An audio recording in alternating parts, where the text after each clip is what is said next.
processes billions of searches in the U.S. each month, and searches reflect what is most on our collective mind. With me now, Google's LaToya Drake. She has our most searched topics from September. LaToya, great to see you. Hey, Deirdre. I am assuming that the Pope is pretty high on the list, whether it's his itinerary, his background, the issues he was talking about. Yes. Right? Yes, you're absolutely right. Pope mania is what I've been calling it. Topping the list this month was the Pope's first visit to the United States. He is the spiritual leader for some 1.2 billion Catholics around the world, but everyone was excited whether you're a Catholic or not. So a lot of the questions reflected this interest in getting to know a bit more about the Pope. So how old is he? Where is he from? Where was he born? So people not knowing as much as they wanted to, so going to the web to really get some of that demographic info. So they wanted to know more about the person, but it also seems as if, I'm guessing, they wanted to know more about his itinerary. Absolutely. So as you know, he went from D.C., he came up to New York, and then he was in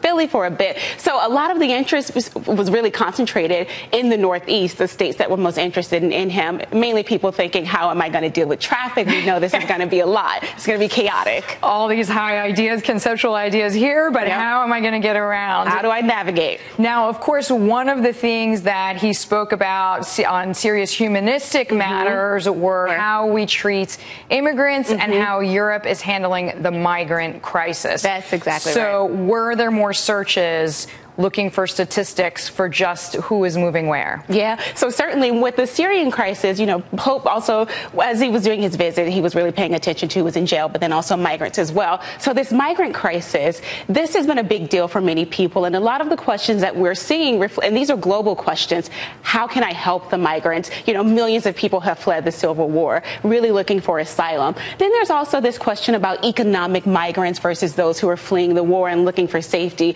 And then also what happens to them. And on this what happens question, the conflict really and the crisis really crystallized when we saw those images of the little 3-year-old little boy who washed ashore. So certainly, and as far as this is just what the U.S. is going to accept, but, and you and I are talking about the searches in the U.S., but I know that the top 2 searches in Syria are on path to Germany and how do I seek asylum in Germany.